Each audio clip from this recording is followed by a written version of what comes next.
Kapatid, ikaw ba ay gumagamit ng mga bagay sa paligid mo na pinaniniwalaang nakakapagtaboy ng espiritu? Narito ang sinasabi ng Biblia tungkol dito.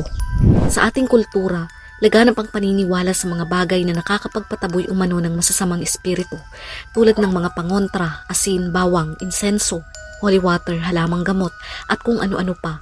Ito ay ilan lamang sa mga gamit na itinuturing na proteksyon. Ano ang sinasabi ng Biblia tungkol sa pagtataboy ng masasamang espiritu?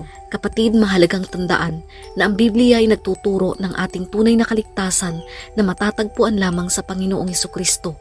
Sabi sa Colossus 2 verse 15, sa pamamagitan ng kanyang kamatayan sa krus, nilupig niya ang mga pinuno at kapangyarihan ng sanlibutan. Ang mga ito'y parang mga bihag na kanyang ipinarada sa madla bilang katunayan ng kanyang pagtatagumpay.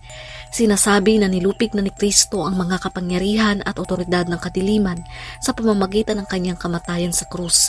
Sa makatuwid, hindi tayo dapat umasa sa mga bagay na material para sa proteksyon, kundi sa kapangyarihan ng Diyos lamang. Ang paggamit ng mga pangontra at iba pang mga bagay na sinasabing panlaban sa spirito ay maaaring maging tanda ng kawalan ng tiwala sa Diyos.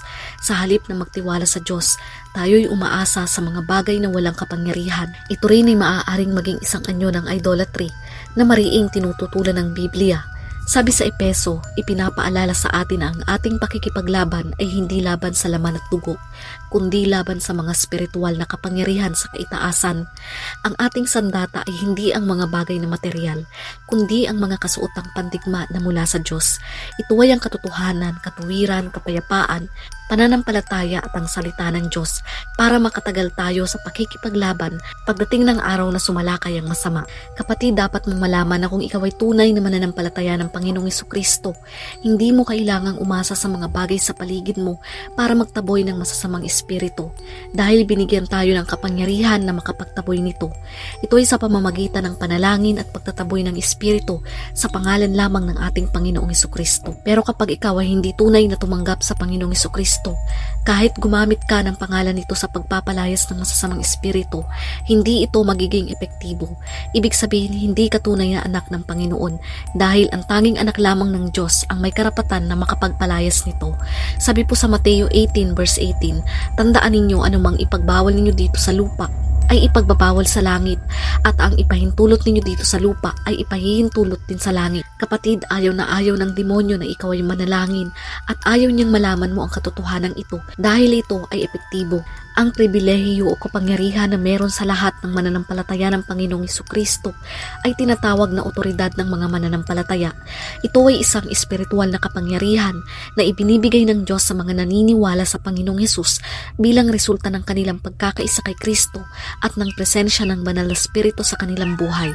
Sabi sa Mark 16 verse 17 to 18, ang mga sumasampalataya ibibigyan ng kapangyarihang gumawa ng mga himala.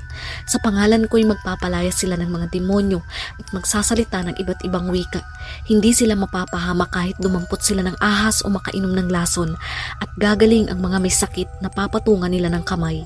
Sa Biblia, maraming halimbawa ang pagtataboy ng espiritu, tulad ng pagpapalayas ni Pablo sa isang espiritu sa pamamagitan ng pangalan ng Panginoong Hesukristo.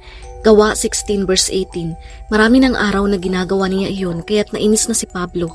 Hinarap niya ang bata at sinabi sa espiritu, inuutos ko sa iyo sa pangalan ni Hesukristo, lumabas ka sa babaeng iyan, at noon di lumabas ang espiritu. Tunay na sinasabi sa Biblia na ang pangalan ng Panginoong Hesus ay may kapangyarihan laban sa masasamang espiritu at sa pagpapagaling ng mga may sakit. Dahil sa pangalan ng Panginoong Hesus, lahat ng tuhod ay luluhod, maging sa langit, sa lupa at sa ilalim ng lupa. Kaya kapatid, tanungin natin ang ating sarili, saan ba talaga tayo nagtitiwala? Kung umaasa tayo sa mga bagay-bagay na panlaban sa espiritu, panahon na para ituon ang ating pananampalataya sa Panginoong Hesukristo.